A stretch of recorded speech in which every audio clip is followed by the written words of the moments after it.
finished, I'm coming back for you.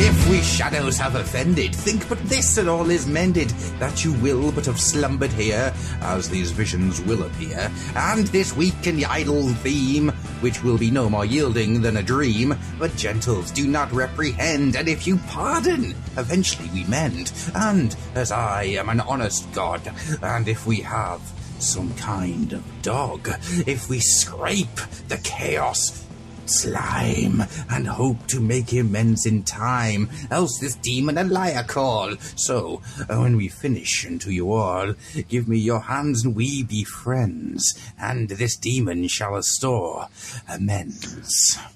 Or hi everybody and welcome to the Fluffenhammer. That was my favourite entrance ever to this podcast. I mean, I've liked them all, Adam, to be honest. I've liked them all. They always do something for me, but that one was my favourite. I was not expecting spontaneous poetry this evening.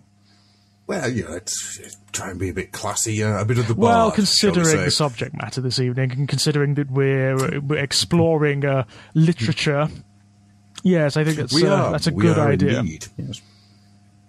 So, as always, I am Adam, I'm Gruffy, your host, and with me tonight is one other. It is the Master of Madness himself, George. Oh, I like that. Master of Madness, yes. That suits me just fine. The Ringmaster of Insanity. I also like that too. I just do this all night. Anything involving madness, malevolence, evil, sadism, anything to that effect, I'm all for that. The Shopkeeper of Chaos? Yes, I really like the image that plants, to be perfectly honest. Yeah. Yeah, sort of almost like a Lovecraftian supermarket. Yeah, that's buy 3 tentacles, get one free. Oh god, that could be a story. I may store that somewhere in my subconscious and bring that back out later. Welcome to Lovecraft and Sons. Good god. Established ages. What would they sell? Lots of whelks and lots of sort of sea-based items, I'd imagine. Please be careful when entering the store. There is a step that is non-Euclidean.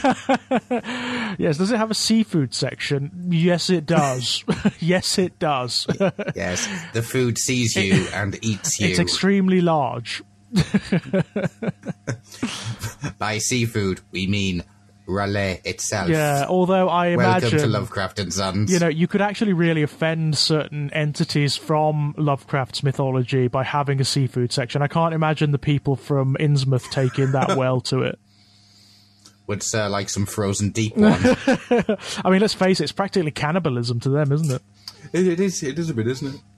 Although I'm liking the idea of doing it like open all hours. That would be great. It explains why the till keeps trying to kill people. So yeah, that's right. It's sentient. It's sentient, I say. Brilliant. It's like brains in canisters, that sort of thing. So, what are you doing tonight, Arkwright? Well, it seems the cats are going to take me to the moon. Tubs of Shoggoth slime. Lovely. This isn't a Lovecraft episode, I promise. Well, all things... I mean, as we've discussed before, there is... this is not just a tangent, ladies and gentlemen. There is a heavy Lovecraft influence in Games Workshop's mythologies, so we're not just entirely diverting onto something we want to talk about. Well, if you want to know more about Lovecraft, please go back in time to meet Howard Lovecraft. Yeah, actually, I wouldn't advise that myself. No. By all accounts, not a nice man, but a very, very fine writer. Yes, well, a great idea is a great idea. Yes. I mean, but, this could go on forever. But we could actually do an entire series of podcasts on Lovecraft and his writing. I'm sure I did. Yes, I'm sure you did. I think it was called Lurkers in the Lobby. Yes, I think you did, yeah. God, I should have been around for that one, I could tell you, Adam, because I could go for ever and ever and ever. I'm sure, didn't we get you in for one episode? Lurkers in the Lobby. You did get me in for the a commentary on that really awful adaptation of one of Lovecraft's stories. I can't quite remember which one it was. It's the one with... Me neither. Well, the one with Brown Jenkins. Dreams in the Witch House. That's the one. Yes, and it was loads of fun because the adaptation was awful. It's absolutely nuts. And we really got to grips with that. We really got our teeth sunk into that. But yes, we're actually here to discuss something related but not quite Lovecraft this evening, ladies and gentlemen. This is the Black Library Book Club, and we're gathered here around our little table in the depths of the forbidden Black Library. We've been allowed in, which is odd. And I have to say, I did not like the way the Guardians looked at us on the way in, Adam. I think they may recognize me. Despite my efforts, they may recognize me, and the fact that I've tried to break into the Black Library at least 8 times in the past. What I found really concerning, cut that out. What I found really concerning was when we entered in and I said, "Oh my, how many books are there here?" And the custodian turned to me in his giant form, and with one mighty finger he said, "Shh." Yes, I mean, that's another danger of being here, actually. There are other people browsing here. I think I saw Inquisitor Chevak around here at one point, and now that's really weird because he shouldn't be here. We may have slipped into non-Euclidean space here, which may not be the best. I'm kind of concerned about the unreasonable things with legs. Yeah. There are lots of unreasonable things with legs. Also, I would really advise, for both yourself and the audience, be very careful of anything you touch in here. I mean, there are things in here that look like books that are not, and there are books that are extremely dangerous. Be warned. This isn't a hot dog. Be warned. It screamed. So, what we're here to do is, there was a question that got mentioned on Twitter a couple of weeks ago, and it was one that I really wanted to get to grips with, and it was, what can you recommend to somebody who is starting to get into 40k and Warhammer, Age of Sigmar? And this is a really tough one, because if you look at the different worlds of Games Workshop, there are different worlds to get into, different ways of doing it. My first response was just to try and find a way of going, well, here is the entirety of Games Workshop's Inferno, pick and choose, but there's no legal way to do that. No, so we won't. There is not. And it's a very difficult thing anyway, because it's such a broad church. There's so much in both what the old world that was for Warhammer Fantasy Battle, in the Warhammer 40,000 universe, which is developing apace, by the way. There's soon going to be a hell of a lot more material to be getting in there, and for all of the tangential realms and little pocket dimensions that surround them.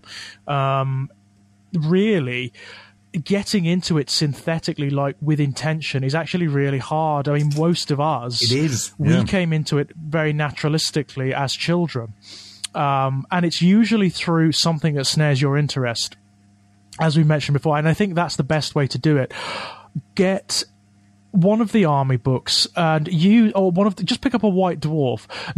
Find a model or an army or a character that interests you. Then go and get the Codex or the army book, the battle tome, read about it. Then from there, use that as a springboard to go and read the wider fiction. That would be my advice generally. Just follow your enthusiasm. That's the best way to do it, because you will always find inspiring stuff that way. Oh, yeah. And what helps there as well is that when there is a new codex released, Games Workshop often release a novel to go with it. Yes. That is almost like a starter's guide into the flavour. Yeah, absolutely. I mean, but it's certainly something they started to do in recent years. There was a time, I mean, I remember a time when getting any novels from, this was before the Black Library even. The Black Library is relatively a recent thing, really, in the history of Games Workshop. But 2004, yeah, I think so very recent, really. I remember a time when there were novels, but they were very rare, and they were very difficult to find. You could sometimes find copies of them, in Games Workshops, but not always. Definitely not always. No. And you had to order them. You had to order them specifically, and they didn't have their own pools of writers back then. They just had people who were kind of tangentially involved and often working under pseudonyms. People like Kim Newman, for example, who many people will recognize from his Anno Dracula, his Anno Dracula series, which, by the way, is a fabulous series of books, well worth picking up. Amazing books. And which, also actually recycles a load of Drakenfels. Yes, yeah. I mean, again, there's loads. There are definite links here. Yeah, definite links here. And also from his journalistic work, as a film critic and whatnot. And also just many people recognize him just by the look of him because he's such a distinct-looking guy. Do you want to know a secret? What? Did you ever see The Prestige? The film The Prestige? I did, yeah. I loved it. Yeah. You know the other... You're trying not to spoil it, aren't you? You're trying not to reveal the twist. You've got Batman. Right? Yes, and you've got... What's it? I know what you're referring to. Yeah. The other guy that's always with Batman. Yes, For a little while through the film, I was thinking... Is that Kim Newman? Have they got Kim Newman to be his bodyguard? Yeah. And it isn't. No. It's just a guy in a lot of prosthetics, but it looks so much like Kim Newman. It's freaky. It does, doesn't it? And I don't know. Maybe that's a legitimate reference to the guy. Who knows? But I know what you mean. Yeah. But back then, it was very difficult to get a hold of anything, and also what you tended to get back then were lots of aspiring writers who were trying to get a foothold somewhere, who were trying to sort of hone their craft and maybe get a platform somewhere to get something published. And Games Workshop was a very good way in because it's an established universe. You don't have to do enormous amounts of work. You don't have to create your own mythology or anything like that. You just have to create the plot and get your idea going. So that was kind of tricky back in the day. Most of the background came from the books. It came from the army books and whatnot.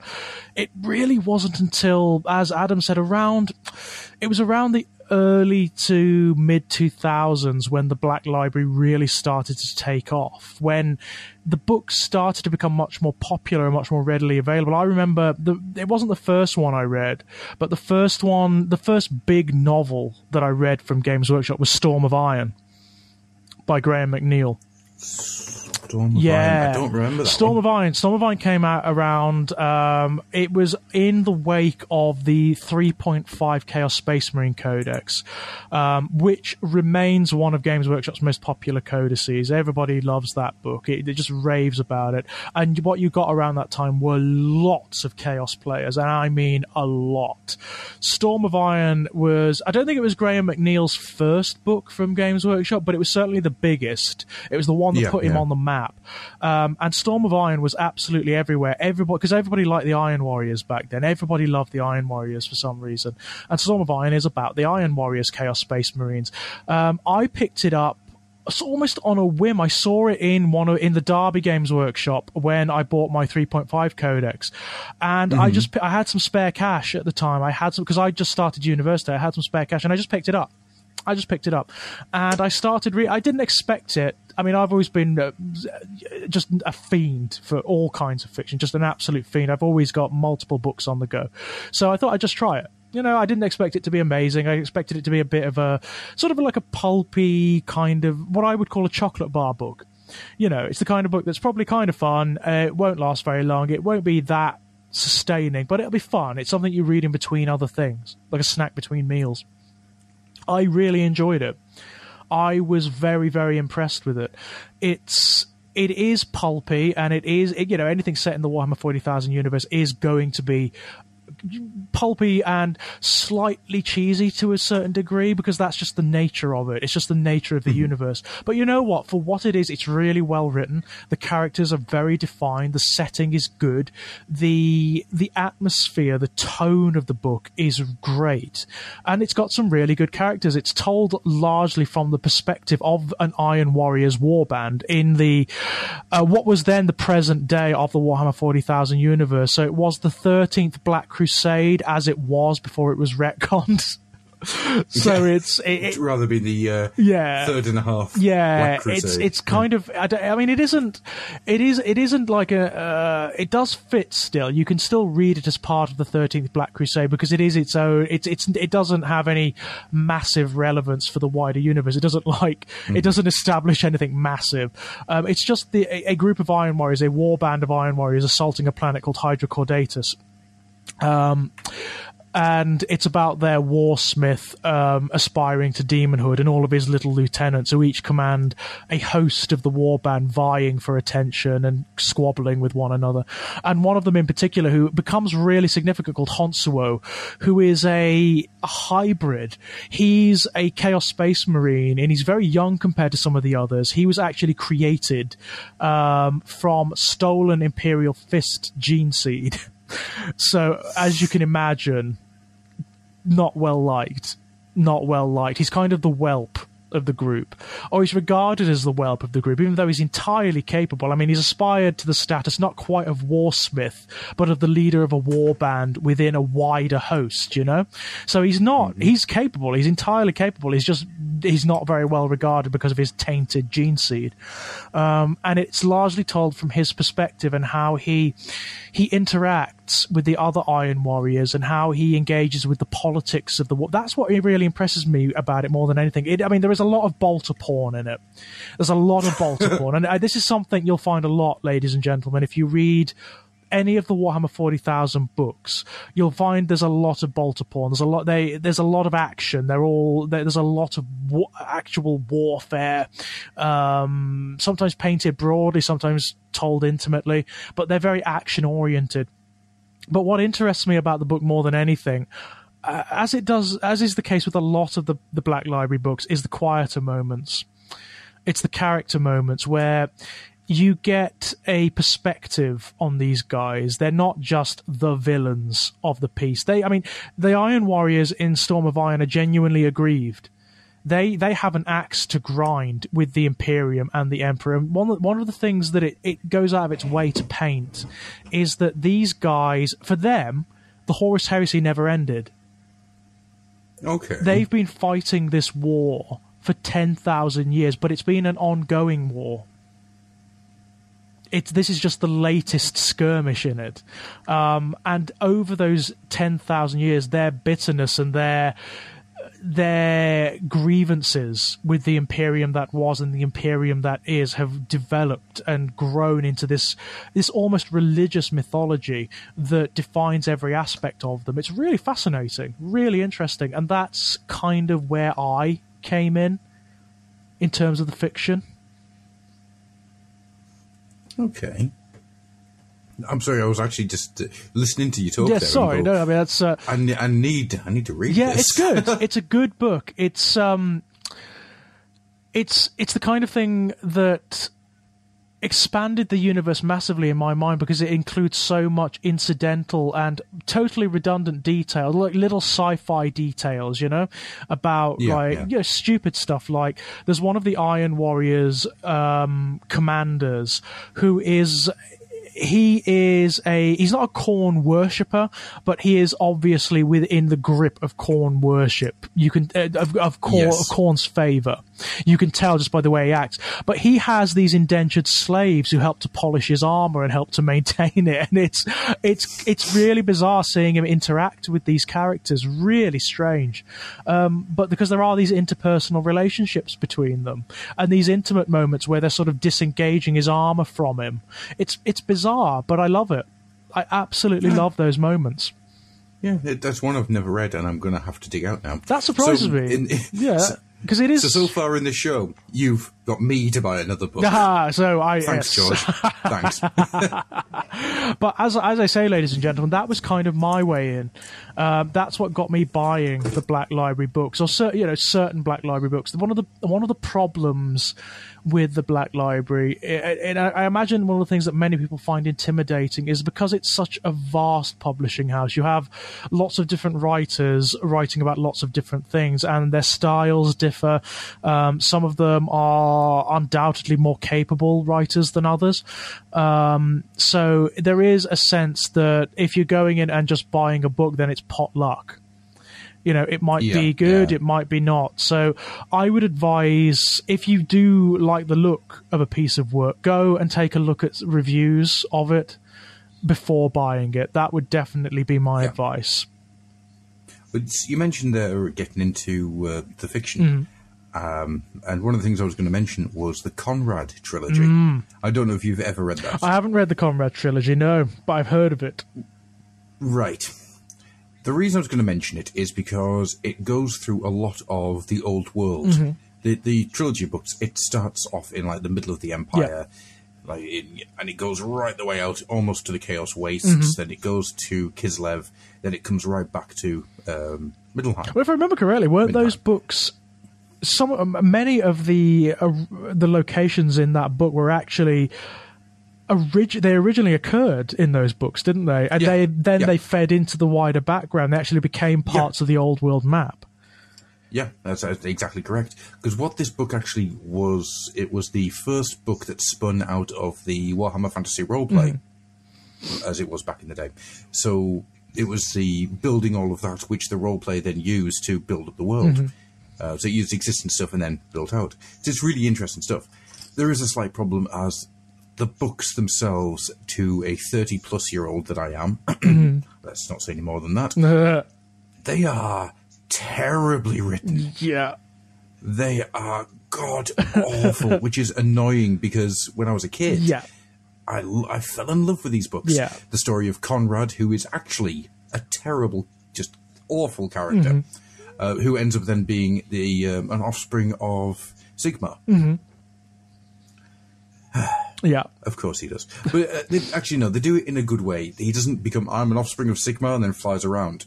It's just at the moment, at the direst of needs, he pictures himself being Sigmar at Galganas and just destroying the orcs and the goblins. And then when he comes back to, he's got an axe, not a hammer, and he's just wiped through a load of Zentian cultists. Yeah. So it plays it like that, which is actually quite good. I mean, that is again something you need to kind of look out for, isn't it? I mean, the early fiction, it was very raw, and it was aimed at a very particular market. I mean, the vast majority of the people involved in Games Workshop in the hobby back then would have been younger people and teenagers. So the fiction isn't quite as good. It's definitely matured. There's in terms, not only in terms of the content, but the quality of the writing. I mean, people do, because the audience has matured so much, there is a greater demand for better work now. Yeah. What I do like, though, through every single Warhammer Fantasy book that I've ever read, there has never been a fetch quest. No, you don't know. To my knowledge, it's not really. There isn't a Lord of the Rings fetch quest. No, there isn't. I mean, it's not that kind of world, bizarrely, is it? It's more. It's broader than that. It's much more, as I say, it's much more action-oriented. So really the kind of fetch quests that you would find in, say, one of the D&D novels, which, a lot of the D&D novels consist entirely of those. It's just one fetch quest after another. You know, the characters have to go to this dungeon to find this magic item. Then they have to go to this place to kill the evil lich, to do this, to do that, to do this. That's how they're structured. You don't necessarily find that in either the books based in the old world and the AOS realms, or in the Warhammer 40,000 universe.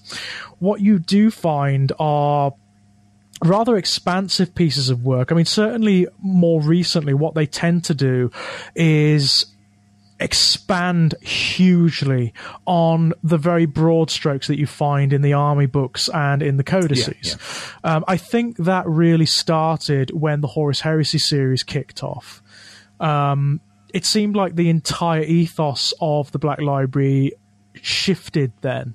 And the books not only in Warhammer 40,000, but the ones that derive from Fantasy Battle and from AOS, are very different since that point. Very, very different. Oh, yeah.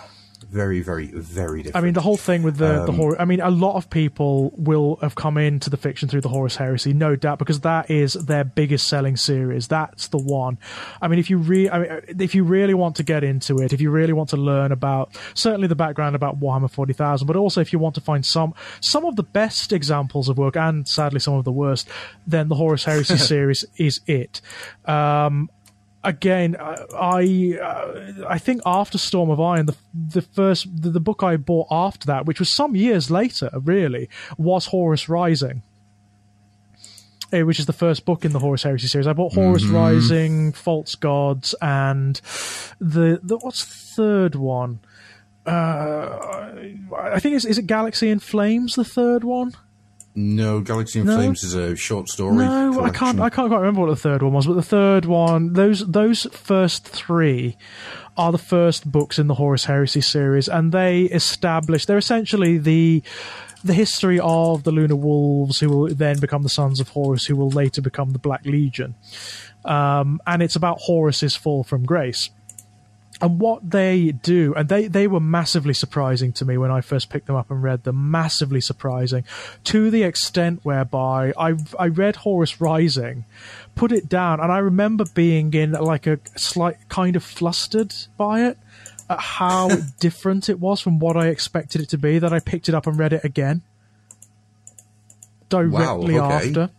To just solidify it in my mind that, okay, this universe has suddenly become much more complex and much more interesting than I thought it ever would be. I mean, don't get me wrong, I've always liked the background, obviously, from... My apologies, you are correct. Galaxy in Flames. Galaxy in Flames, I thought it was. Yeah. I've always liked the background, but it's always been in that very sort of broad way. It's been through the details provided in the Codex books and the battle tomes and whatnot. But the details the background that you get in those books is it is very simplistic. You know, it's a broad stroke. You get a broad flavor of what the armies are like. You don't often get intimate details about characters or anything like that.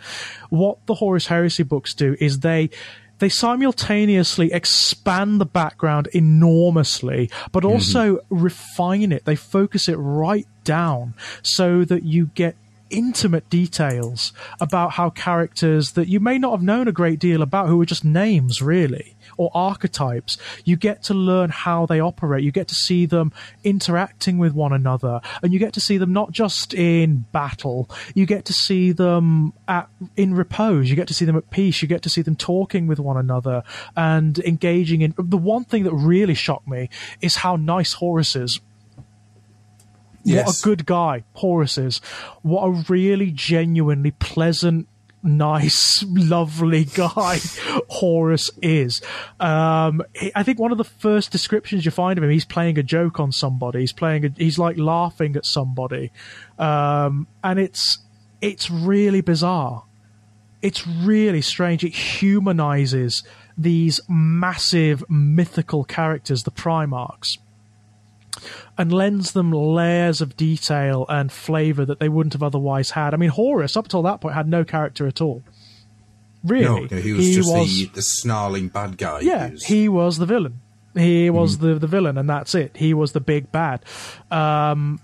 The Horus Rising in particular goes into the most minute character detail about this guy. It describes his internal conflicts, his uncertainty, and how, even though he is this genetically engineered super being, he is so afraid and so uncertain, and has an almost childlike quality about him, and there's a sort of innocence that's very attractive. Very attractive indeed. It does that not only with the Primarchs, but with the Space Marines in general. The Horus Heresy books, they try to humanize the Space Marines in ways that had never been seen before up till that point. Because you have to bear in mind, these aren't the Space Marines that most people know. Mm-hmm. These are not the Space Marines of the present day Warhammer 40,000 game. Those Space Marines have... the Horus Heresy is part of their history, it's part of their past. They are not part of the Great Crusade, so all of that dynamism, all of that hope isn't with them. The Space Marines in the Warhammer 40,000 universe have this 10,000 years of embittered history behind them, and they operate in an Imperium that is totally different from the one that you find in the early Horus Heresy books. And that is so surprising to me. It was so surprising to me. You get things that they're just accepted now as part of the background. They are just accepted as part of the background. But back then, were totally new. Totally new. Yeah. Like, for example, the notion that the Imperium was a secularist regime. That had never been mentioned before Horus Rising. No, and then when it starts to... when those seeds have been laid, they're now everywhere, all the way through all the codexes. And well, not as much now. We don't know how it's going to be laying in the codexes coming up. But the ones that came out with the last edition of 40k, yes, they were all over the place. They're established parts of the background now. I mean, that's what I love. That's what I really love. The Horus Heresy series and a lot of the Black Library books actually have proven so popular and significant that they have started to affect not only the background in the codices, but also the actual rules for the game. I mean, if you look, a very good example, one of my favourite series from the Horus Heresy books, and I would unambiguously recommend these, by the way, ladies and gentlemen, the books that deal with the Thousand Sons. The Thousand Sons, as anyone who's listened to this podcast before knows, are one of my favourite legions, full stop. They're one of my favourite elements of the background, full stop. I love the Thousand Sons. But the books that deal with them in the Horus Heresy, and in fact the ones that come after the Horus Heresy, are some of the best series you'll ever read from the Black Library. They're wonderful books, and you can come into it from two different precepts. There are two books. There's A Thousand Sons, which is the early history of the Thousand Sons Legion, from their involvement in the Great Crusade right up to the raising of Prospero. So the point where they don't rebel against the Imperium, they're forcibly ejected or exiled from it. Whereas Prospero Burns comes at the same timeline, but from the perspective of the Space Wolves. So you can actually enter into that history from two different perspectives, which is really cool. What is interesting about them, though, is that you would expect, wouldn't you, that the Prospero Burns would provide a more sympathetic look at the Space Wolves. I don't know whether that was the intention, but it doesn't. It really doesn't. If you read either of these books, you will come away hating the Space Wolves. I mean, absolutely hating them. I don't know whether it's deliberate, whether it is just a part of their background that they are, this is the way they are. But the Space Wolves do not come out well from any of the Horus Heresy books. They just don't. They always come across as belligerent, violent, barbaric assholes every single time they occur. But in A Thousand Sons, what you get is a portrait of the Legion that, very much like the Sons of Horus or the Lunar Wolves in Horus Rising, is entirely surprising. Everything about it almost seems like the writers had an initiative when they wrote these books to almost invert what people expected to find.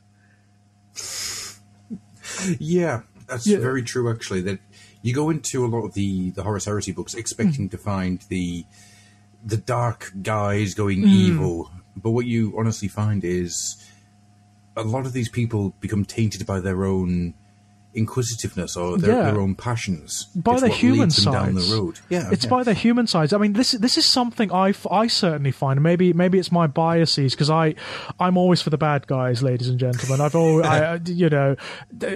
as a child, I always knew the relatives that knew me well, because the ones that knew me well for birthdays and for Christmases would get me bad guys from toy lines. They would not get me Autobots or G.I. Joe characters. They would get me Decepticons, and they would get me Cobra, and they would get me not Spectral Knights, they would get me Darkling Lords. It was always that case.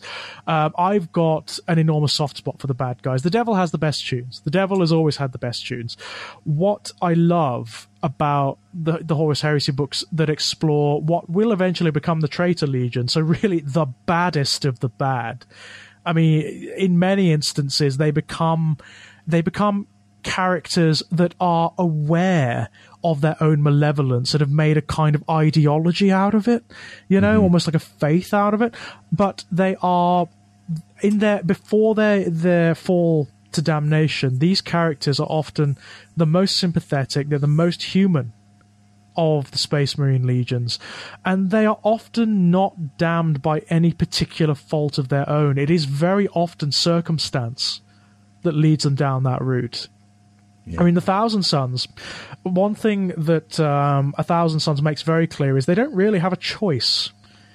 They're damned from the get-go, really. Yeah. It's really sad. It's something that adds to the tragedy of the Legion, but Tzeentch, here's something that's really weird. I reread the entirety of the Thousand Sons line recently, not just the Horus Heresy books, but John French's Ahriman series, which comes after. Tzeentch is never mentioned. No? Not by name. Really? No. Not by name. Okay. In fact, he even appears. Tzeentch actually appears in the very last book, in Ahriman Unchanged, but he's still not named. It's interesting, isn't it? That's cool. It cool. almost seems like the Thousand Sons are not aware. They know he exists. They know him in a very abstract way, but they certainly don't actively worship him in the same way that, say, the World Eaters come to worship Khorne, or the Death Guard come to worship Nurgle. Certainly not at this point, anyway. In fact, that's the big difference between the powers, isn't it? It really Grandfather is. Nurgle, it's our Lord Khorne. That's or right. Tzeentch is the guy who's with the stick behind them, finding ways to push them forward. Right. Tzeentch doesn't want worshippers. Tzeentch isn't that interested in worshippers. Tzeentch is empowered by revolutionaries, by people who exercise their free will, who effect change. So he's actually empowered by people who would defy him, which is why he loves Ahriman so much. Yes. Because Ahriman is exactly that. I mean, and actually A Thousand Sons is largely told from the perspective of Ahriman as he is before his fall from grace. And Ahriman is a great character. Ahriman, after reading A Thousand Sons and the books that come after, Ahriman is probably one of my favourite characters in the entire game, in the entire universe of Warhammer 40,000. The reason being, he is as far from the sort of Saruman-like arch sorcerer of evil who appears in the codices as you could imagine. He's not that guy. He's not that guy. He's driven, definitely, and he has an agenda that he will do anything for. He will do anything for, and he does some really terrible things to achieve it. Don't get me wrong. Certainly later on, he does some terrible things. He's very much the end justifies the means. Exactly. And the end is that he's bringing thousands and thousands of people back to human life. Exactly. He loves his brothers. That's what it's about. Yeah. He loves his Legion, and he still thinks he can save it. Yeah, he still thinks he can save it.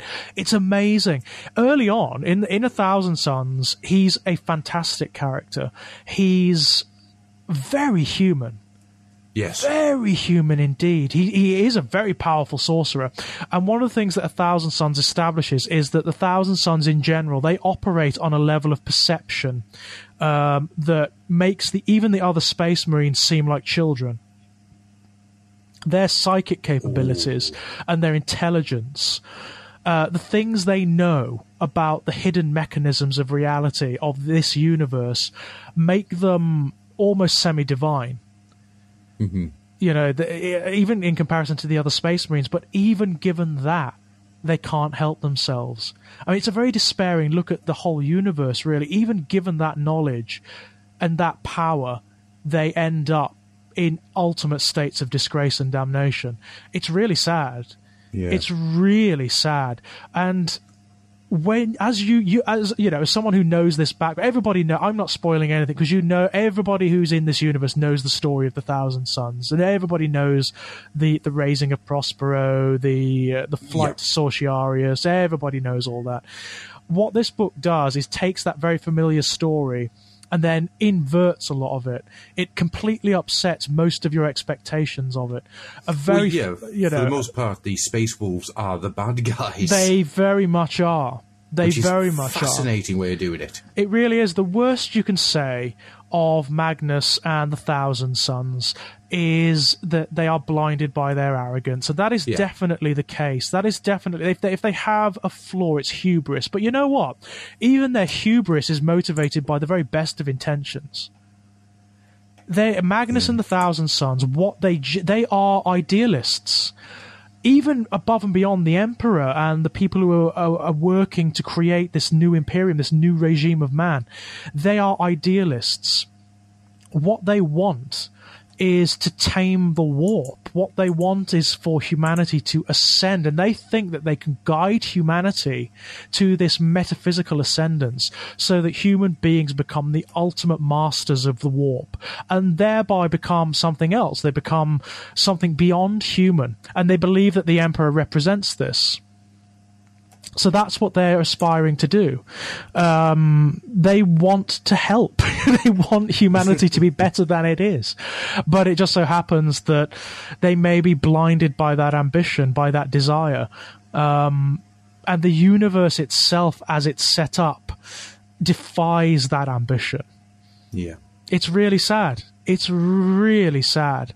And when you finally come to the raising of Prospero, which is brilliantly told, by the way, it's a part of the background most people are intimately familiar with, but you get to go right into detail about civilization on Prospero, on what its people are like and what its buildings and cities and civilizations are like. And it is probably the most advanced, peaceful, cultured civilization in the entire Imperium.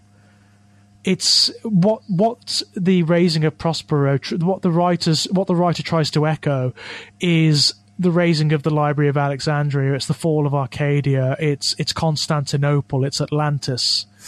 It's all of these historical and mythical destructions of civilizations in the name of ignorance and barbarity, and it's horrific. It's genuinely horrific because you have spent time not only with the Thousand Sons but with the people of Prospero. There are lots of remembrances in this book too. Lots of human characters. I love the Rememberers. Me too. They're and the ones such a wonderful way of getting into this unknowable, really sci-fi setting, but still keeping everything very, very human. In all the way through. What's it called? Brain has just gone blank. You just lost that, didn't you? It really did. That's not fair. Which one was it? What was it about?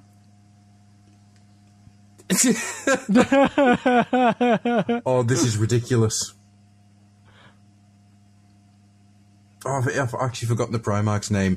I think Zeech just reached into your brain. Really did. One second. I'm just going to put something in place here so I can see this. He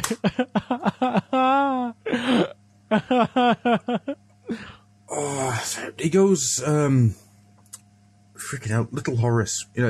He goes off with the demons in the middle of the warp, and he sees the original Primarchs being born, and he sees the Chaos Gods take them.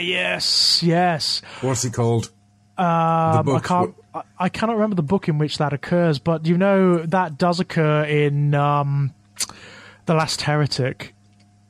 Last Heretic, thank you. Yeah, that's the one. Right. It's not Horus Aximand who does that. It's actually Argel Tal. It is. It's Argel Tal. And in fact, now that you mention it, The Last Heretic is another one of my absolute favourites. The Last Heretic is... It's the something to be read to be believed. Yeah, The Last Heretic is one of those books, ladies and gentlemen, that it's not just a good Black Library book, it's actually a really good book, full stop.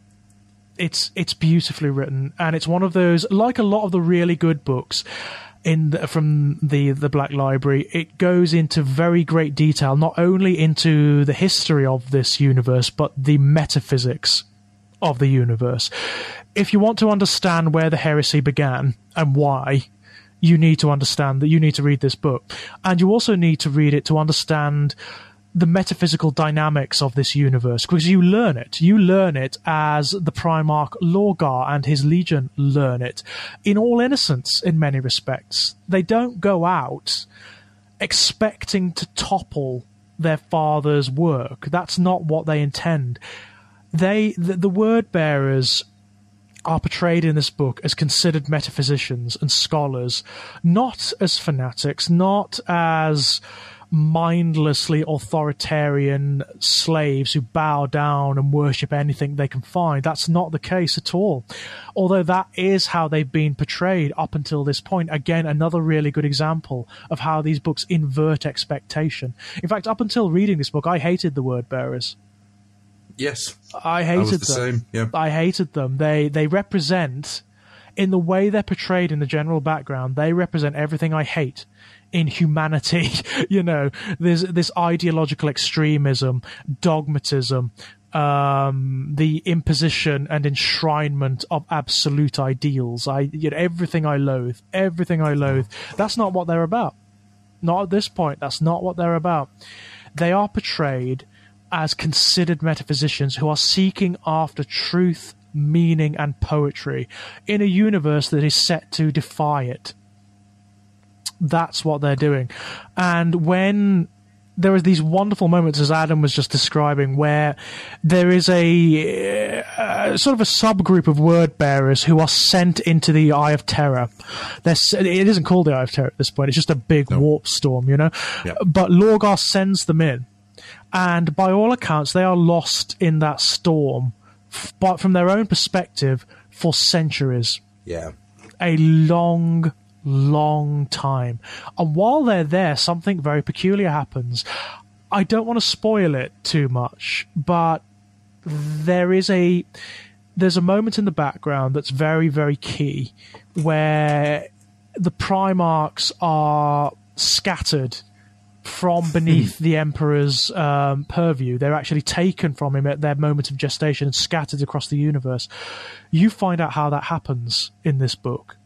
It's a part of the background that's never been that detailed before. You never know really how it happens.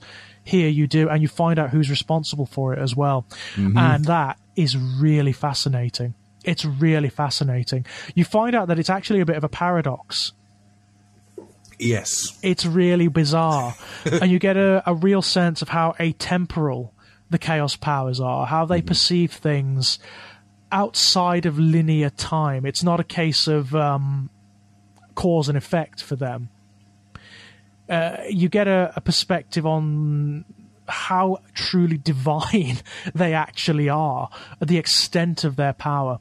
But you also get a look at what the word bearers are about. I mean, these guys, when the ones that survive, not many of them do, by the way, the ones that come back, they are changed. Mm-hmm. They're changed profoundly, and they know the truth. They actually know about the metaphysics of this universe. And what I love, there is this conversation between Lorgar and Argel Tal. And Argel Tal is one of the word bearers who is sent into the warp. And they talk about the metaphysics. They talk about the warp. They talk about the chaos powers. They talk about how the warp works. And they're not happy about it. Neither of them are happy about it. This is not the truth that Argel Tal or Lorgar wanted. They didn't want to hear this. They did not want to hear that the most extreme and negative aspects of humanity are the very source of everything that is most legitimately divine in the warp. But that's the truth. That's the truth of the matter. And although they don't like it, they accept it. Yep, because it is the truth. It's the truth. And that is exactly what the word bearers wanted to know. Exactly. I mean, if anything is the case, really, the Horus Heresy is a misnomer. It's not the Horus Heresy. If anything, it's the Lorgarian heresy. Yeah, he's the one who started the dominoes falling. Absolutely, he is. And in many respects, Horus is a patsy. Mm-hmm. That's another thing that these books have set up, which really surprises me. Horus is a figurehead. He's not the puppet master. He is not the one who is orchestrating this. No. If anything, he's a puppet. He's a puppet. Characters such as Erebus, who is entirely hateful. Entirely hateful. If there is a villain in the Horus Heresy books, if there is an out-and-out villain, it's Erebus. Our Dark Apostle Erebus, who is one of the... he is one of the chaplains of the word bearers who, after their corruption, goes from legion to legion, planting these seeds of sedition. establishing these forbidden warrior cults within the legions that are used to slowly and insidiously corrupt them towards heresy. And he is the one who eventually introduces Horus to the powers of chaos, and he presents him with the choice of turning on the Emperor. Yeah. But Horus is a dupe. Yeah. They play on Horus's uncertainty, on his fear, and on his relationship with his father. I mean, ultimately, Horus feels betrayed. What's established in Horus Rising is that Horus feels betrayed. He feels as though the Emperor has abandoned the crusade, has left him with an impossible task, with coordinating all for his brothers, for one thing, and his brothers are very difficult to coordinate in and of themselves because a lot of them hate one another. They're constantly fighting. They all have their own problems and issues to deal with, and they often all go off and do their own things. That's very clear. You read about Lionel Johnson in some of the books. He does his own thing. He does not follow orders. Even Robert Gilman does his own thing. Magnus The goes off and Secundus, does, for example. Absolutely, Imperium Secundus. Magnus is off doing his own esoteric thing.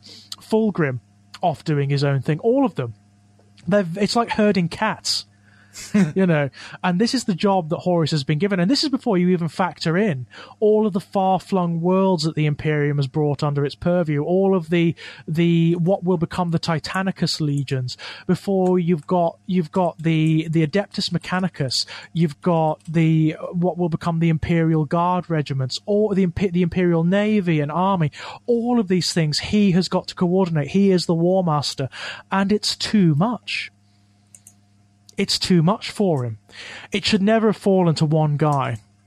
It should never have fallen to one guy. It was either a mistake on the Emperor's part, or it was something he intended. I always say it's something he intended. I think you have to look at it like that. I don't think there's any other argument, because if you look at it the other way and it was something he didn't intend, then he's an idiot.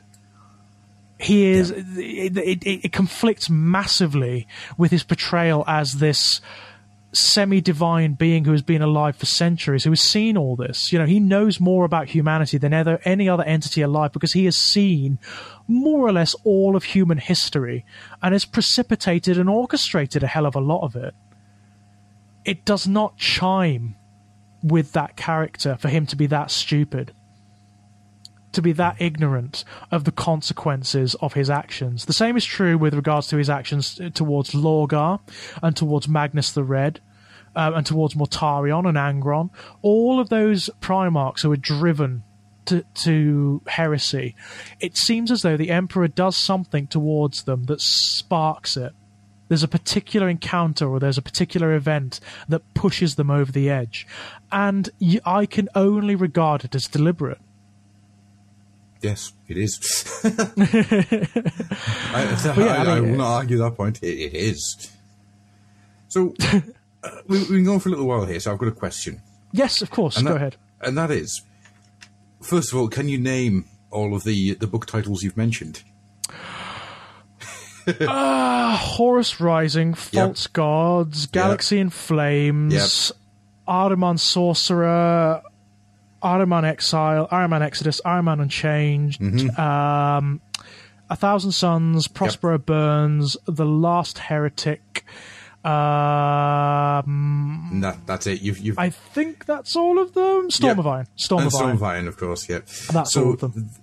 So that's all the ones that you would recommend for somebody to get into. I would unambiguously recommend this. But then again, it does depend on what you like. It depends on what you're interested in. I'm thinking as a way of getting into the universe as a whole. I think that's a very good lead-in. I think what those you've are given very out there, good.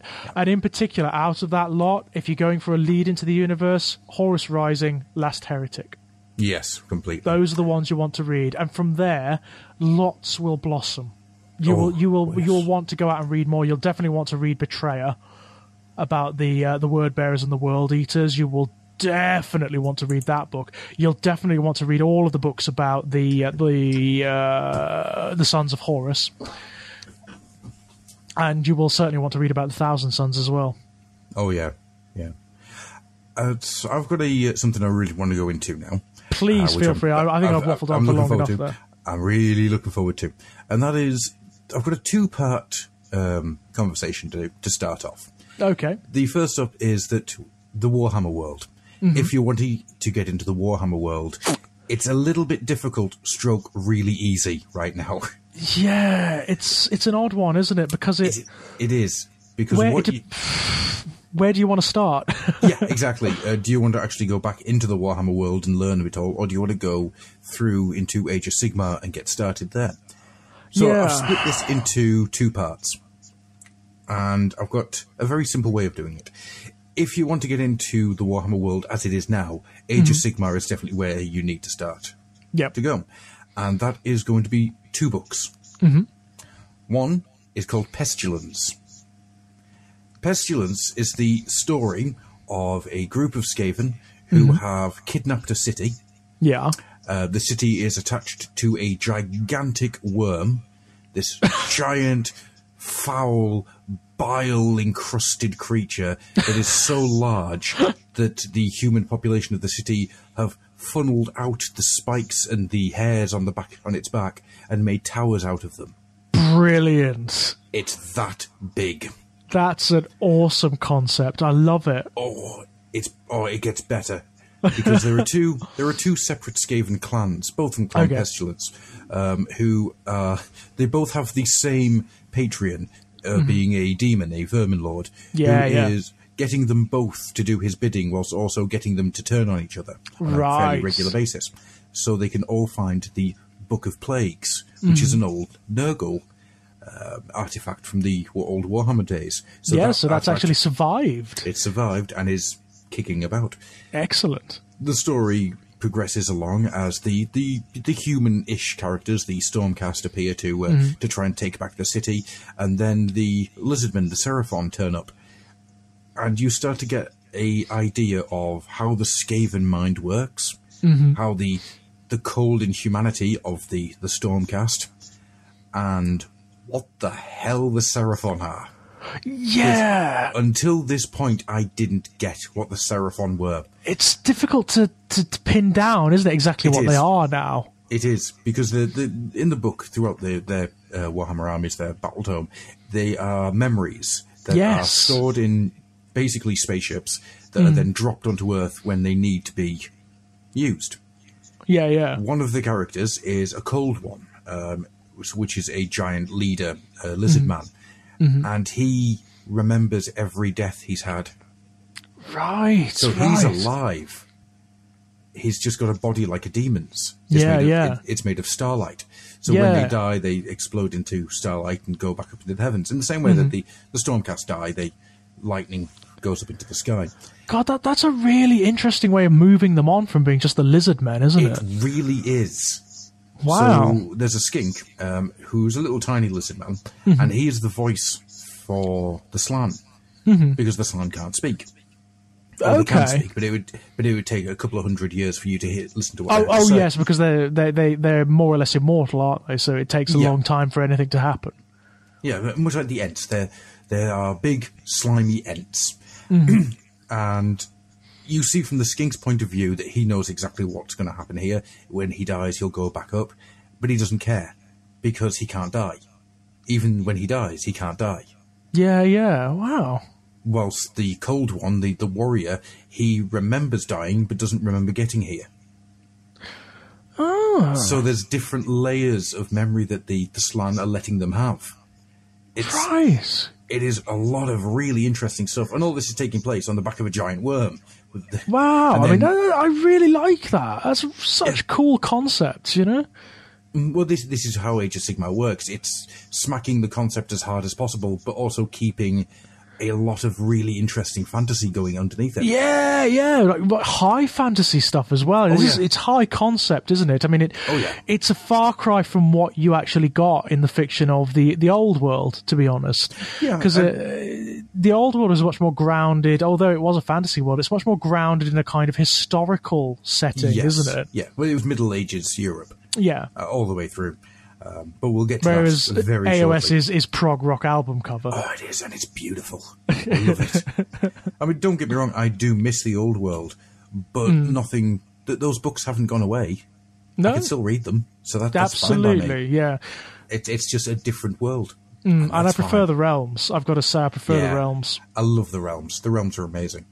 But a really cool thing about this is it gets into Gyrol, the realm of life, and explains a lot of what the realm of life is. Because in the way it's been discussed in the past, you get the idea of lots of vegetation, lots of rivers, but it's not just that. There's other stuff going on here. For example, when the Skaven die, there is this foul ichor that comes out of them, and this rot starts to spread through the grass. But then the grass fights back. Right. Pushing the rot back into the body, and then the body is consumed and just taken away, and it's just devoured under the mud. And it's like, oh, that's cool. That's really cool. It fights back against the corruption, which is why Nurgle wanted it. Makes sense. Right. Because there is an ongoing war, isn't there, between Alariel and Nurgle for dominance of Giran. Well, yeah. Do you know why Nurgle's doing that war? Do you know what the catalyst for it is? Does he have like a specific agenda? Oh, yeah. Oh, right. What is it? He wants Ariel to notice him. No. He's got a crush really? on Ariel. Is that what's that is brilliant. That's what started it. That is absolutely brilliant. He's got a thing for the life goddesses, doesn't he? He does. He's definitely got a thing for the life goddesses. I love that. Yeah, that is fantastic. The entire reason why Ariel was reborn after she died when Age of Sigmar kicked off. It was because he wanted her as his bride and sent some people to go and give her his blessings and his love. Now, of course, this being Nurgle, you know what that is, don't you? Absolutely, yes. So I always thought this is a really cool book, and it got me interested. You got the appetite whet. Yeah, I want to read that now. Oh, it's great. I want to read it because I love the imagery. I think the imagery is great. Yeah. Oh, it is. It's when you're going through it. I mean, it's not the greatest of written books. No. But the ideas are so good that whenever the dialogue gets a bit clunky, I don't really care. I mean, that does seem to be more of a problem with the fantasy-based books, doesn't it, as opposed to the science fiction ones, because the science fiction ones seem to be set more in a more historically viable world. Because essentially the characters, although they can talk a little bit highfalutin, they tend to talk a little bit like we do. Yes. A little bit more naturalistically than what ho thou evil villain. Yeah. But I mean, there isn't a huge amount of well, there is actually, but that's done on purpose in a different book. But it's a lot of trying to get a lot of these big fantasy words out in the middle of sentences, and that's always been a struggle. There's no easy way of doing it, and to be honest, no, I don't think you need to do it very often. No. But this led into another book, The City of Secrets, which I have spoken about multiple times, but I do think if you want to get into the Age of Sigmar world, this is one that's worth reading, because the concept behind it is so goddamn brilliant. For those of you who don't know what I'm going to talk about here, it's set in a city, which is prophecy is both a drug and a currency. So, love it. Oh, it is such an amazing idea, where you have people on the streets who are begging for minutes. That's so cool. So they can see a few minutes into the future, so they can see what will happen and change and make a different direction to the one that they've seen. You've got people who are trading their foresight to other people. You're trading foresight for up to 2 years away, so somebody can see that for goods. It's full of all these wondrous things, and the reason for that is it's built on top of a Zentian temple, an artifact. Of course, so would be Zetian. It would be. Oh yeah. So all that is leaking out. Which is actually it's being turned into these little glass globes and things. It's mechanized. Mechanized Zench power. That is brilliant. So you've actually got a Zetian civilization. Yeah. but that works. Yeah, but it's not chaotic. It works. Yeah. Wow. It's really interesting. It falls apart when the bad guys all turn up, but Word, wouldn't it? But But there's a concept, and what it is basically, at its core, it's a detective story. It's a guy who is, and this is one of the reasons I love it, because every other book in Age of Sigmar up until this point has been the anvil being hit as hard as possible. It has been the Stormcast and their heroes and heroic adventures. Yeah, it's war, that sort of thing. Yeah, grand only adventure. the faithful, that type of thing. But this is a guy he's been in the town guard for 3 weeks. Right. And he is then framed. And he and what is basically a AOS Inquisitor, a witch hunter, trying to get to the bottom of why he was framed. What did he see? What does he know? But he doesn't know what he knows. Interesting. And it is a brilliant way of doing ground level AOS. Yeah, Seeing the Stormcast from ground level is terrifying.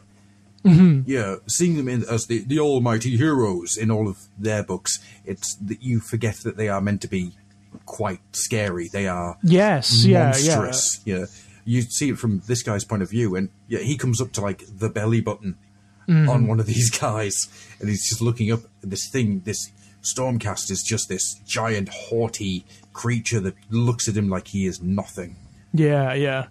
And I cannot recommend that book enough. It is fantastic. Right, I'm definitely going to pick both of those up.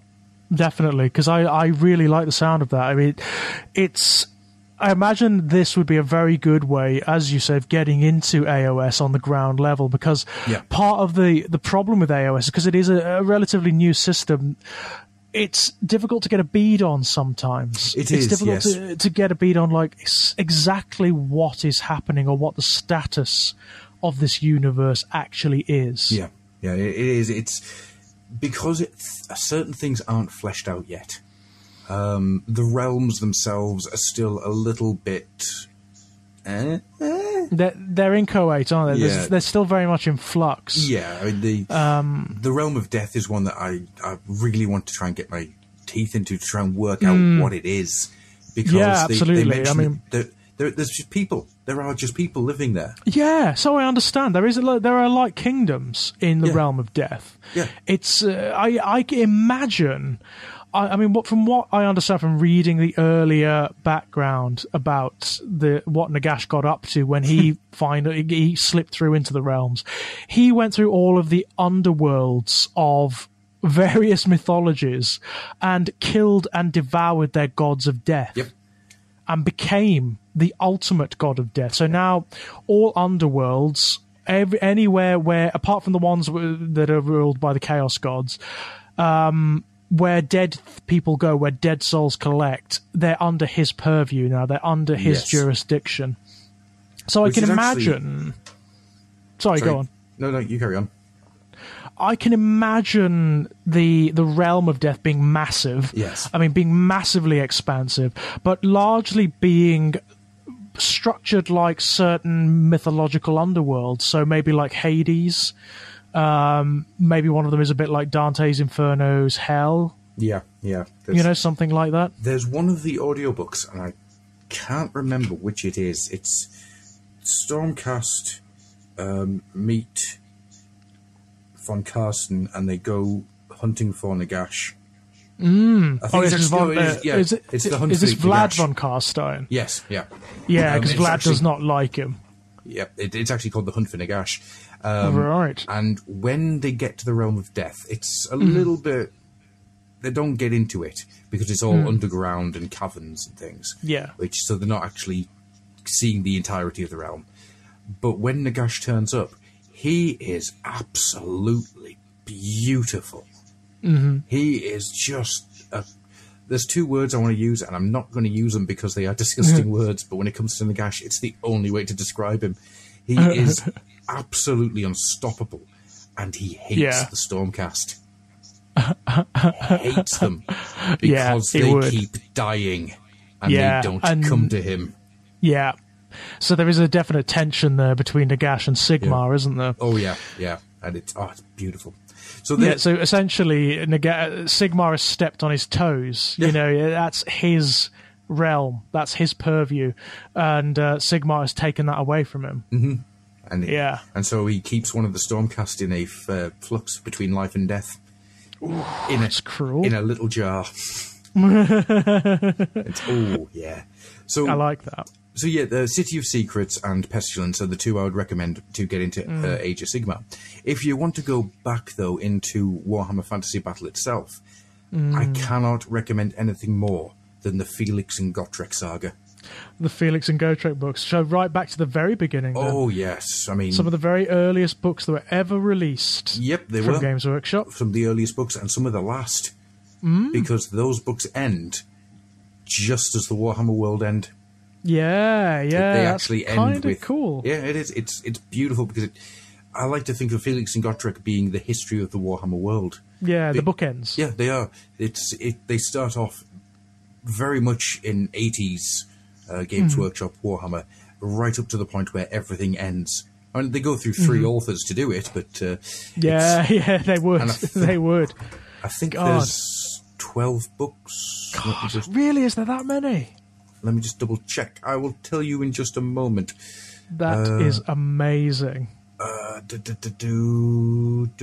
Right, so there is Troll Slayer by William King, Skaven Slayer by William King, Demon Slayer by William King, Dragon Slayer by William King, Beast Slayer by William King, Vampire Slayer by William King.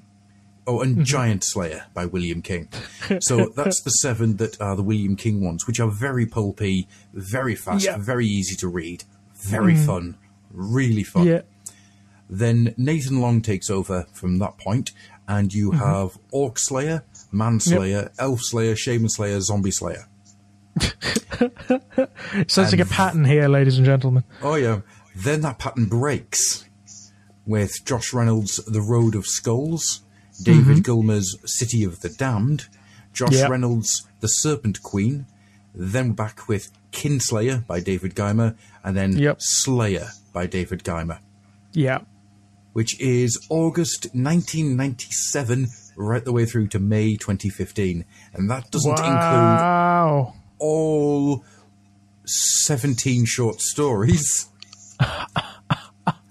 the anthology, The Lost Tales, The Myths and Legends, the audio drama Slayer of the Storm God, or the spin-off books of Bloodborne by Nathan Long, Bloodforged by Nathan Long, Bloodsworn by Nathan Long, and the 3.5 Thankwall books by C.L. Werner.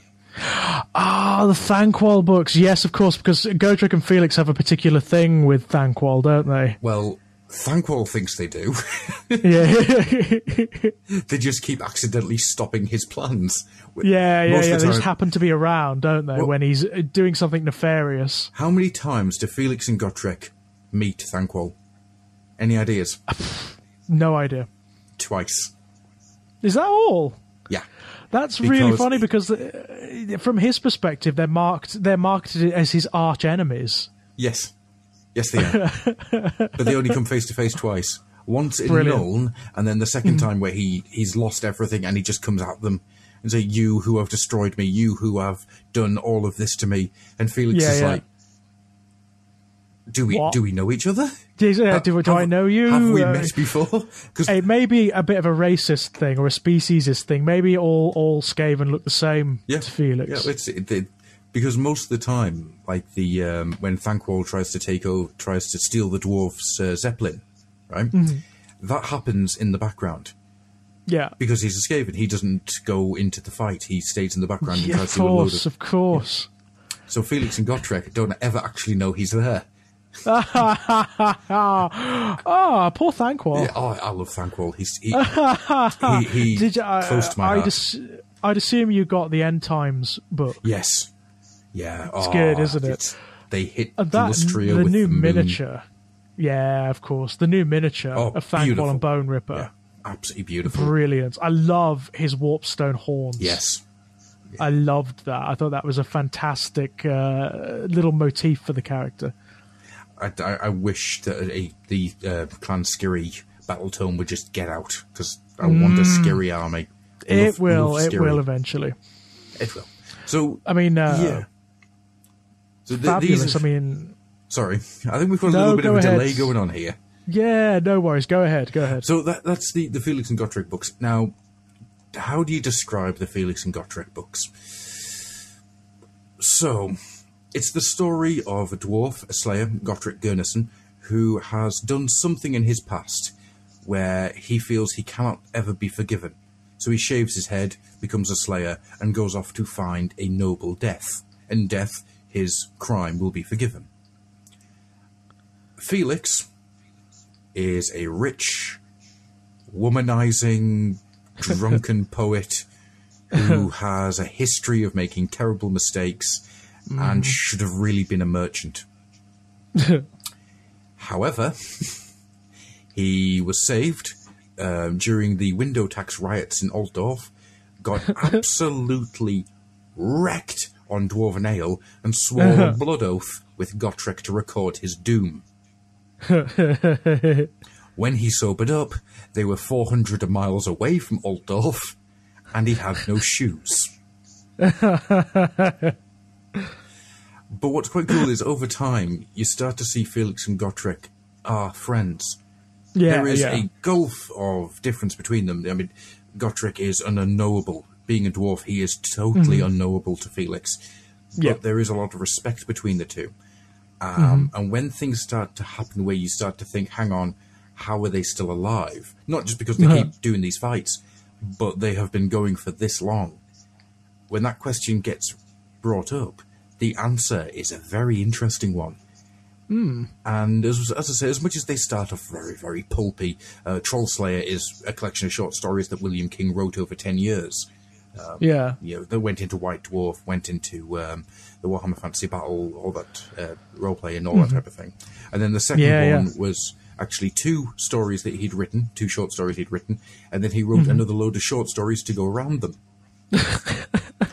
So a bit of an obsession for him, yeah. It's a weird one, because at the same time he was doing the Space Wolves books. Yeah. And then after that, he starts writing them properly as full books, and they do get... There is a point where you're just going, oh, come on.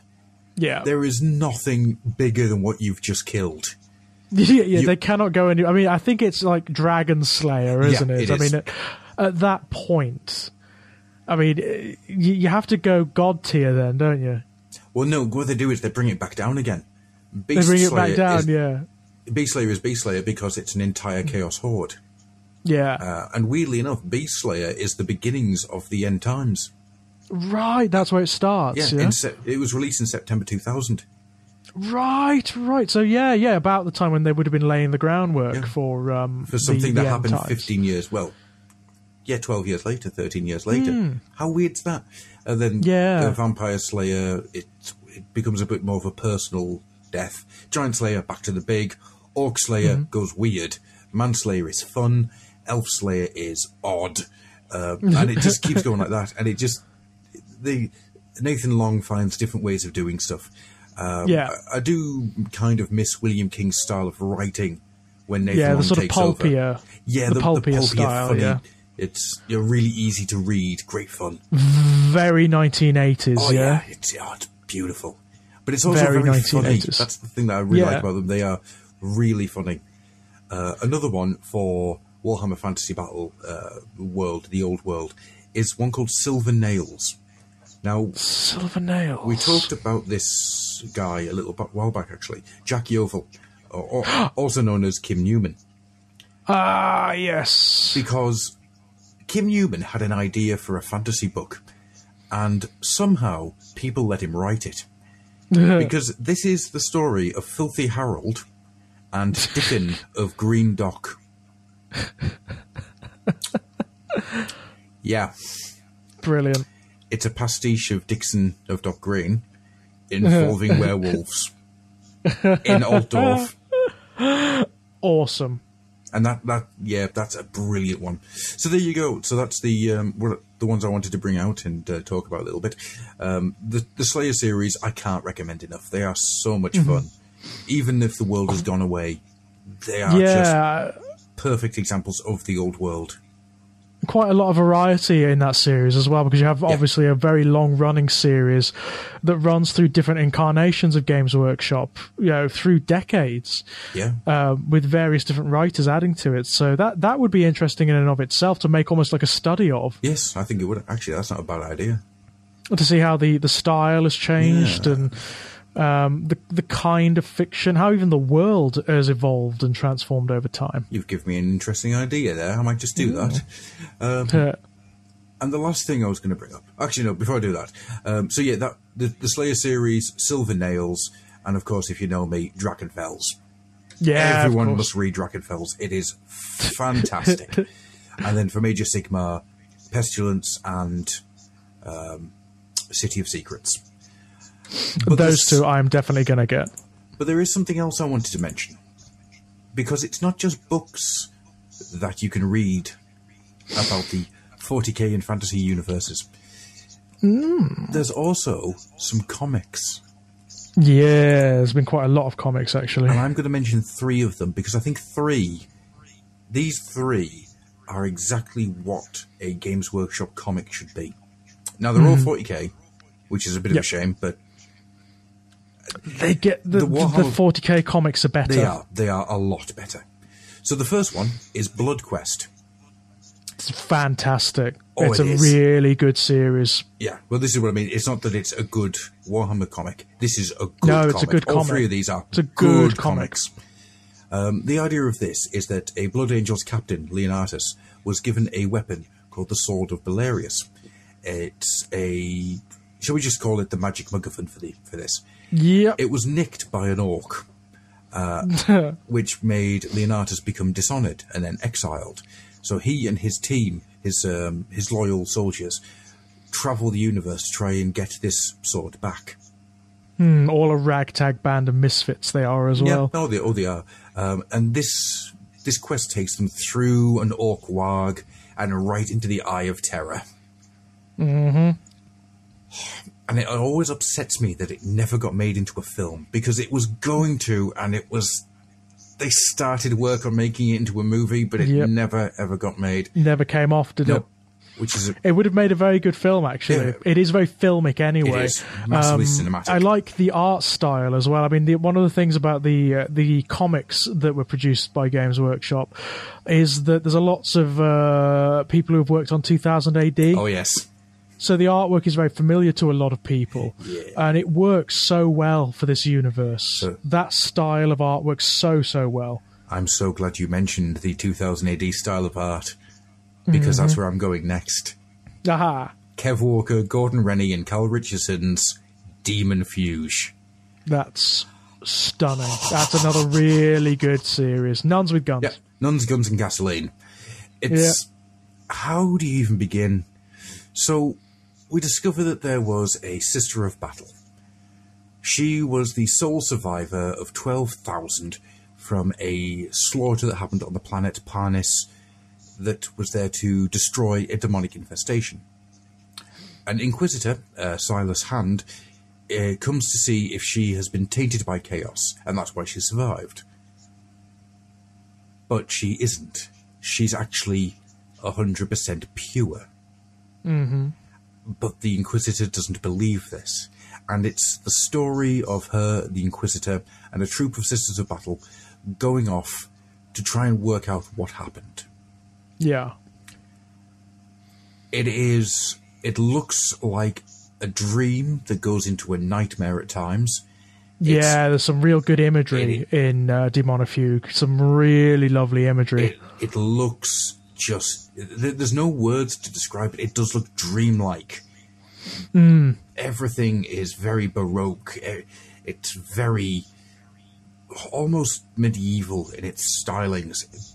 But it's all space battles, and it's just beautiful. And I can't recommend it enough. No, it's a good comic. It's a really excellent comic. Again, it feels like one of those old-fashioned 2000 AD running stories that you used to get in sort of like the late 1980s to the mid 1990s. That's what it feels like. It feels like Nemesis, if Nemesis was slain. Yeah. That's the only way I can describe it. If that makes any sense. There's a lot of cross-pollination going on there, but yeah. And then finally, Titan. Oh, yeah, I remember Titan. Titan is the story of one of the Warlord-class Titans used by the Imperium. Mm-hmm. And the guy who is... how do you call it? The guy who is connected to the Titan, the commander of the Titan. Princeps. Yeah, he dies of a heart attack. And so they grab somebody who isn't ready and just stick him in the machine. And he discovers that the ghost of the commander's stay within the Titan. They are the ghost in the machine. And he has to learn how to use it. It's very pulpy. It's just action all the way. But when you start to realize how big these things are, especially when they're fighting the Tyranid creatures. They are, it is beautiful to view. It is absolutely gorgeous. I do remember the issues where they fought the Tyranids, because you got a lot of the big bio titans like the Haruspecs and whatnot knocking about, which was beautifully recorded, really well rendered. Titan, and I think Titan's just had a re-release as well, so get out there and get that one. So there's my 3 comics. Wow, that was a good list, just generally, and a massively extensive list. So I'm hoping that all of you guys out there have written all of that down, because there was a lot. We will be there will be a pop quiz, I'm afraid. I will try and write all these down when the show comes out. And then finally, we've got a couple of messages from people on the group who have their own things. Not many. You guys have disappointed me. I wanted more. Stuart Murray says, anyone here who was expecting me to say Xenos would only be partly wrong. Xenos is the start of my favourite book series, and it's not a giant battle. But I always wanted someone to start with Space Wolf by William King. That way they can learn about the 40k universe at the same time Ragnar does. That's quite a cool idea. Yeah. That is a good idea. And maybe a little bit more of a sympathetic look at the Space Wolves as well, from anything we've mentioned. Well, yeah, there's good ones and bad ones. Yeah. Leave Prospero alone. I love Space Wolves. There are no good Space Wolves. I hate the Space Wolves. There are no wolves on Fenris. Yes, no, there are. Look at them. Look, right there. No, there aren't. Christopher Carlson says, well, this comic is a pretty easy read. It's just about badasses fighting Tyranids in the snow. And that's a comic called Lone Wolf. And then finally, we've got some questions. Okay. So Christopher Carlson has 2 questions. And one is, how does the schedule for non-Games Workshop episodes look? Because you did say something about Dungeons and Dragons when this started. Yeah. Schedule? What's the schedule? I was going to say schedule. I don't think we've got one. We tend to just do what we want. Yes. That's how it seems to work. And I think that's how this podcast is best, to be honest. I think it works so much better when everybody's relaxed and everybody's just sort of lounging around and just talking about stuff. Yeah, I agree. To be honest. But I'm well up for broadening the range a little bit. I wouldn't mind talking about some role-playing games in the future, or expanding into board games or something like that. What I would like to do, I think, and I haven't discussed this with George yet, so this is like the first time mentioning it. What I'd like to do for our first non-Games Workshop episode is actually the history of Warcraft. I know a guy that I would like to get in for that, because I think that would be quite a good one to do, because I don't know how connected you are to the history of Warcraft, Mr. George. Not at all. Right. I don't know a great deal. When you get into the world of Warcraft, it gets a bit fuzzy and But when you go from Warcraft 1, 2 to 3, and then finish with 3, there is a lot of really interesting lore in there that I love to bits. The rise of Thrall, the side of the Alliance that isn't nice. These aren't good guys. They are selfish. They are miserable. What caused the rise of the Burning Legion, the orcs being kept in concentration camps. All of this stuff is brilliant. When you start to realize what the orcs are and what they have become and why they've become that, the betrayal of Gul'dan and all that type of thing. It's really interesting stuff. So it's something I'd like to get into, and I think that would be an educational one for me. Well, it's most of the people that we get in usually sit there blinking into the sunlight going, oh, what? Yeah. But then again, say if we did a D&D one, that would be very educational for me, because I don't know a huge amount about the D&D worlds outside of the bare essentials. No, I mean, I must admit, I came to the actual game world like kind of late on, so I know a lot now because I've read the books and everything. But yeah, it's interesting. It will be very interesting, that I think. Yeah, I mean, my D&D lore is the Dragons books, the Autumn Twilight, Winter Sun, Gooseberry Bush, and presumably the 1980s cartoon too. Oh yes, of course, yes. Which has got very little to do with the actual gaming world, to be perfectly honest. Why very they didn't just hit Uni in the head with a plank of wood and roast it, I do not know.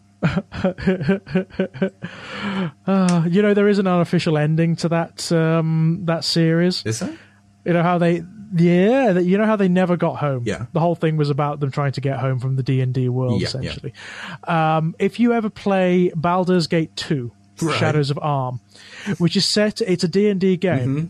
There's a shop in the city of Arm, the city of coin, that you can go into, and if you hover the cursor around the walls, there is a portrait of... It's supposed to be a portrait, but it's actually a still from the cartoon of Bobby the Barbarian.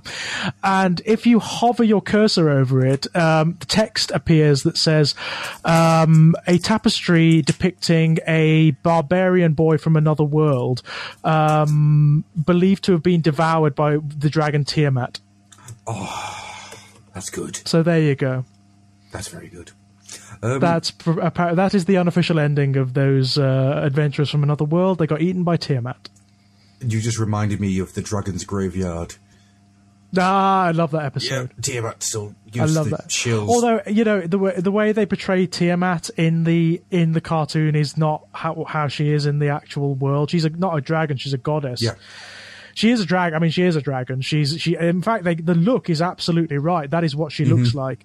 But she is the goddess of like the negative dragons, the chromatic dragons. Yeah.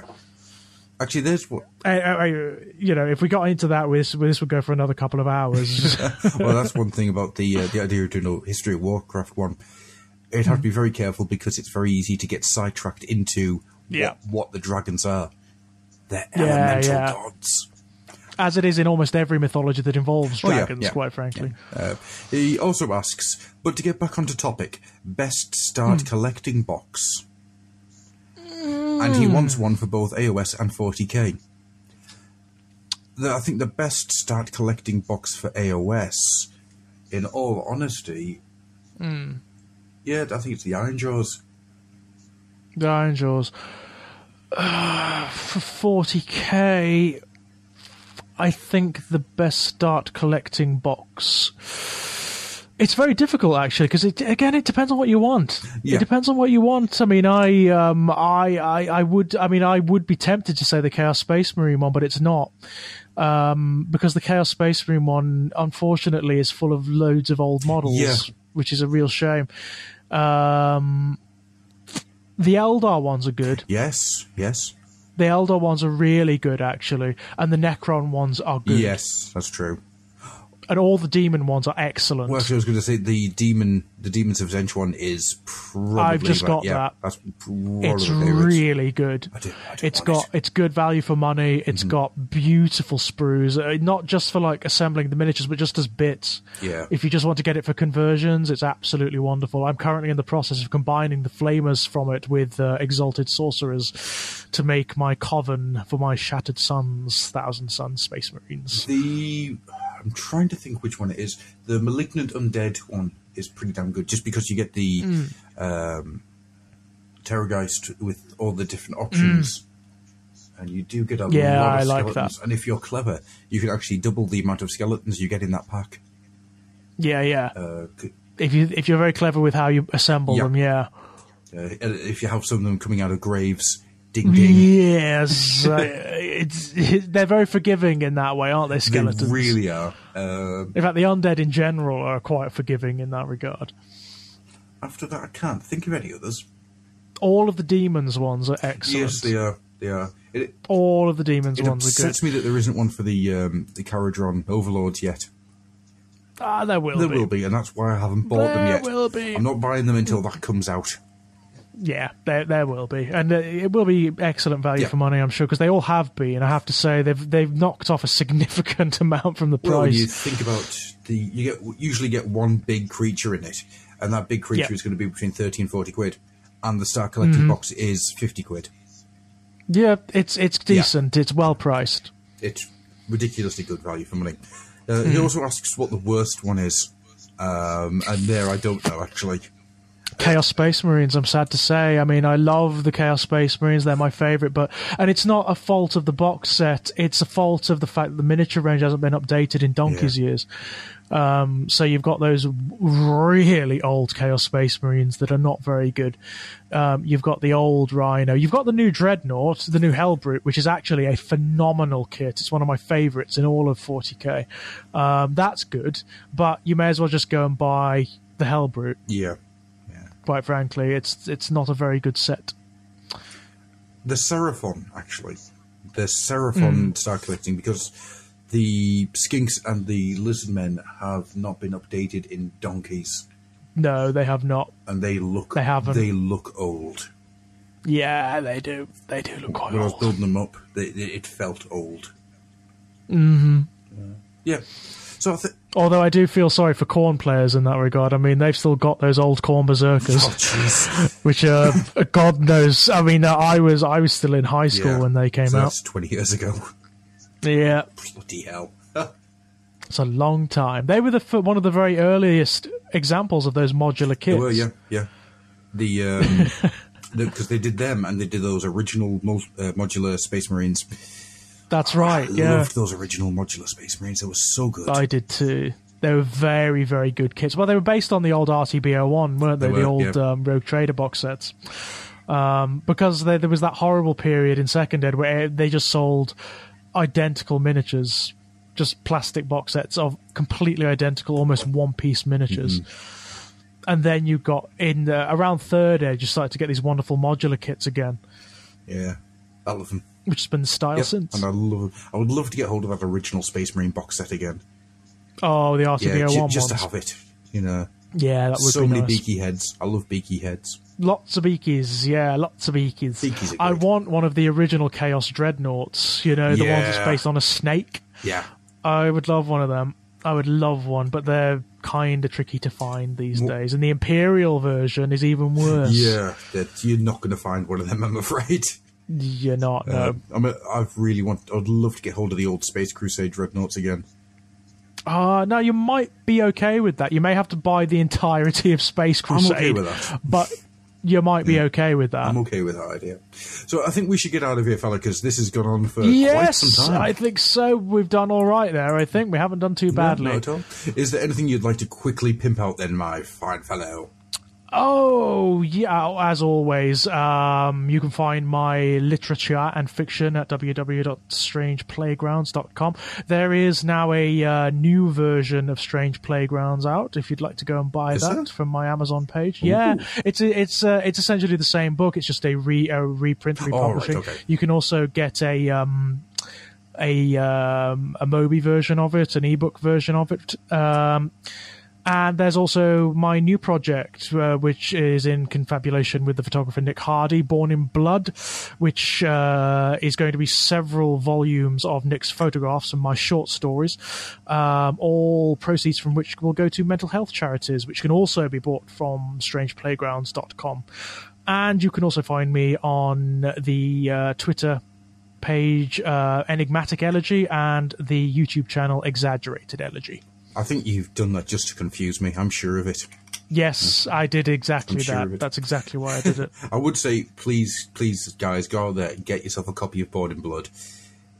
There aren't many times where I'm doing the reading of something and I freak myself out. Which I did with this.